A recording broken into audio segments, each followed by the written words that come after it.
Olá pessoal, chegando com mais um Espaço News Santa Catarina, direto aqui da Sofá Brasil. E hoje tem novidades aqui no programa.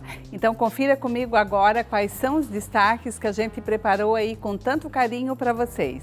No programa de hoje eu converso com a doutora Marina Medeiros e nós vamos falar sobre comportamento infantil. E o quadro da Jojo Oneda, Sente-se à Vontade. E hoje aí com um convidado muito especial. Falamos também sobre moda. Será que a gente vai usar aí no próximo inverno? Vamos saber hoje aqui no programa. Gostou das nossas matérias? Então te joga aí no sofá e assista com a gente, porque o programa está apenas começando.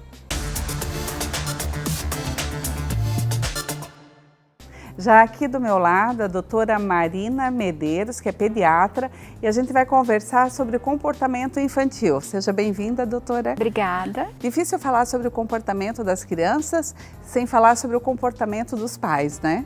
Eu diria que é mais do que difícil, é impossível. É impossível.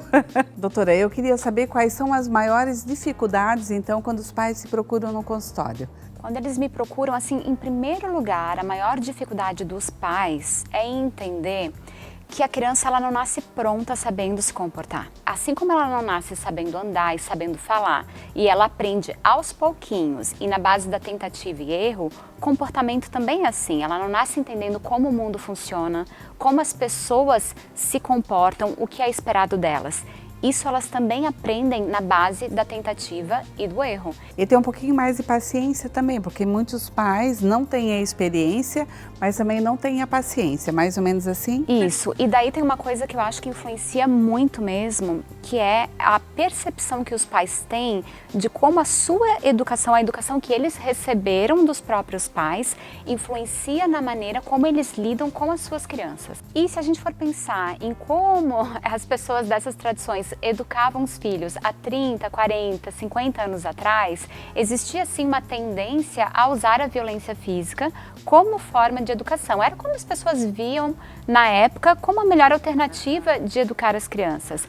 Hoje em dia isso vem mudando e vem mudando muito. Então a maioria dos pais que chega até mim no consultório já tem a percepção de que não precisa disso para que a gente crie uma criança respeitosa. A maioria dos pais dizem que até os 2 anos eles têm um pouco mais de dificuldade, né, de lidar com a criança. Isso é verdade? A questão é, até os 2 anos eu tenho o que a gente chama de bebê e a partir dos 2 anos eu tenho criança. Antes dos 2 anos, a criança está mais focada naqueles objetos ao redor dela. Então, no brinquedinho, em jogar ele longe, em fazer com que alguém traga o brinquedo para ela. É depois dos 2 anos que a criança começa a ficar mais interessada em estudar como se comportam as pessoas ao redor dela. E também qual a presença dela, o significado dela no mundo. Por esse motivo, é ali ao redor dos 2 anos que tem o que a gente chama dos terrible twos, os terríveis 2 anos. É natural que, né, nessa idade a criança comece a fazer alguns desafios no dia a dia, né, desafiar os pais até para tentar entender, tá, mas quem manda aqui? Né, qual é o meu papel? Qual é o papel da outra pessoa? E as birras começam mais ou menos com que idade? Já me preparando aí para quando eu for avó. Birra é uma palavra forte, mas é uma palavra muito real que a gente usa para descrever o quê? A gente usa para descrever uma criança inconsolada, né, ou que quer muito alguma coisa. A gente costuma começar a observar esse comportamento ali a partir de 1 ano e meio, tá? Perto dos 2 anos. A birra, a princípio, ela não é nada mais do que uma expressão da frustração. Uma criança quer um chocolate e a gente diz, agora não pode, você vai ganhar depois.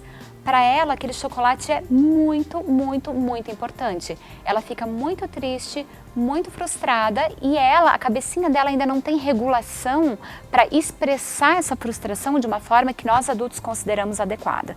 Então, o que ela faz? Se joga no chão, ela grita, ela chora. Não é porque ela é mal educada, nem porque ela está te desafiando. É simplesmente porque cerebralmente ela ainda não tem o autocontrole para se expressar de outra maneira. Então, na criança pequenininha, de 2, 3, 4 anos, a gente observa esse tipo de birra. A gente não gosta nem muito dessa palavra, porque birra tem uma conotação assim negativa. E, na verdade, é um comportamento que a gente espera da criança nessa faixa etária. E tem crianças que fazem isso no supermercado, dentro do restaurante. Então, né? a birra, a princípio, e na criança menor, ela é uma expressão da frustração que é absolutamente normal.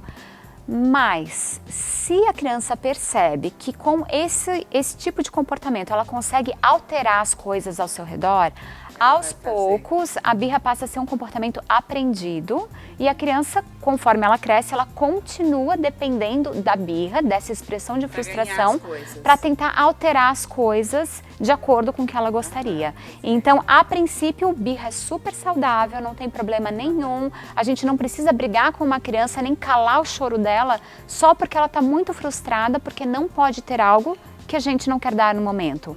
A gente pode acolher essa criança, a gente só não deve voltar atrás na nossa palavra. Tomou a decisão, e a decisão normalmente tem que ser dos pais, né?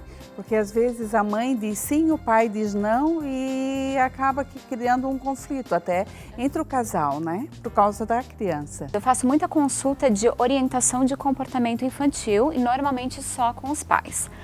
Em todas as primeiras consultas, uma das minhas primeiras orientações é: conversem entre vocês, falem sempre a mesma língua e o sim precisa ser sim, o não precisa ser não. Isso traz calma para a criança. Porque assim, quando eu digo, não, na volta a gente vai comprar, e daí a criança na volta não compra, ela deixa de confiar no seu sim. Quando eu digo, não, não pode esse chocolate agora, e daqui a pouco ela chora e acaba ganhando, ela deixa de confiar no seu não. E isso traz uma insegurança no dia a dia muito grande para a criança. Então assim, diga sim sempre que você achar necessário, pode dizer sem medo de ser permissivo. Mas quando dizer não, diga não. Nós falamos lá que há anos atrás aí a gente apanhava bastante, mas hoje em dia uma palmadinha de vez em quando assim não faz mal, né? Não é que não faz mal, não precisa. É desnecessário. Todos nós queremos filhos bem comportados, respeitáveis, né? Que tenham a sua opinião própria, mas de forma respeitosa para as outras pessoas. Todo mundo quer isso. A gente consegue isso de forma muito prazerosa no dia a dia e sem precisar recorrer à palmada e nem a castigo. As mães reclamam às vezes ou comentam, né, que a criança às vezes fica um período com a avó, outro período fica com a babá e a criança vem com algumas manhas diferentes, assim. É complicado administrar isso também quando a criança é educada parte do dia pelos avós e outra parte pelos pais. Como lidar com essa situação? Eu acho que nos pontos principais, né, naquelas coisas principais, é necessário que a gente converse com todos os cuidadores da criança no dia a dia para falar a mesma língua. Mas eu tenho uma queda por avós e avós que ajudam na criação dos filhos. Eu tenho uma queda muito grande, porque eu vejo que é um papel de amor que eles exercem, dentro da melhor das suas possibilidades, e são pessoas de gerações diferentes e com uma cultura, às vezes uma maneira de educar totalmente diferente. Doutora Marina, para a gente finalizar aqui nossa matéria, poderia ficar aqui conversando contigo um longo tempo, mas queria que você explicasse para mim por que na tua clínica está lá assim, pediatria sem pressa. Eu escolhi esse nome porque, para a gente conversar sobre comportamento e desenvolvimento infantil, que é, né, a minha especialidade no dia a dia, eu preciso de tempo, então eu não resolvo isso numa consulta de 15 ou 20 minutos. Como os meus atendimentos costumam durar em torno de 1h30, ficou pediatria sem pressa. Eu acho que hoje é isso que os pais estão precisando, viu, doutora Marina? É poder sentar com o profissional, né, esclarecer todas as dúvidas e sair mais tranquilo, né, do consultório. Com certeza, eu fico muito feliz com cada família que cruza o meu caminho e que eu consigo ajudar. Muito obrigada pela tua entrevista. Obrigada. Vamos fazer uma breve pausa para o intervalo e a gente volta na sequência com muito mais Espaço News.